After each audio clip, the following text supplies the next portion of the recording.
Qu'est-ce qu'une personne obstinée? C'est quelqu'un qui ne démord pas de son idée et que rien ne parviendra à détourner le savoir, ni logique, ni sentiment. Aucun argument n'impressionne l'obstiné.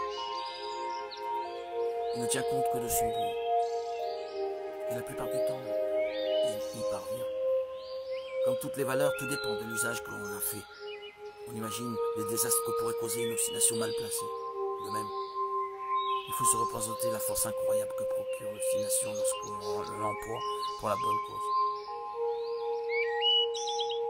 Vous êtes sur le chemin menant, Seigneur. Poursuivez votre but obstinément. Ne tenez compte d'aucune logique, comme par exemple de ce que certains disent. Comment peux-tu prétendre prier avec ferveur alors qu'il n'y a pas 5 minutes que tu commettais telle ou telle faute? Cela semble logique, certes, mais l'obstiné ne s'en souciera pas, il fera sa prière avec cœur, comme il le ressent maintenant, et si de telles pensées lui viennent, il les repoussera avec autant de brio qu'un homme têtu rejette les objections d'autrui.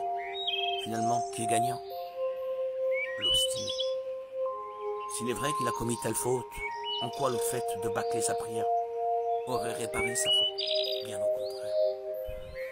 Cela n'aurait fait qu'aggraver son état. Grâce à son entêtement, il a percé l'écran apparemment logique de son objection intérieure et se sera enrichi d'une bonne action. Avec le recul du temps, il s'apercevra que cette logique était en fait profondément absurde, voire ridicule. Il avait très peu de chances de démasquer le piège par la réflexion.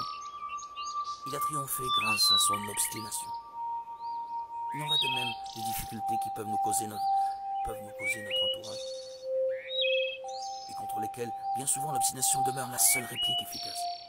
Dans certains cas extrêmes, il sera préférable d'être considéré comme, ou même traité d'obstiné plutôt que de se livrer à des polémiques affaiblissantes et stériles.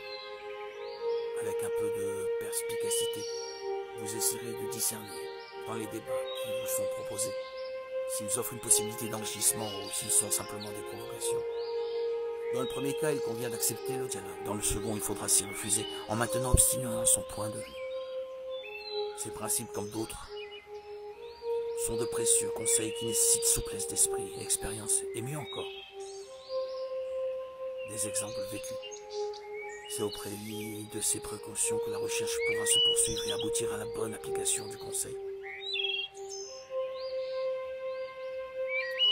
Aussi, gardez-vous des conclusions trop rapides qui pourraient vous amener à des interprétations erronées. Il serait possible de s'étendre plus amplement sur ces idées, de mieux les développer, mais pour éviter de sombrer dans le moralisme.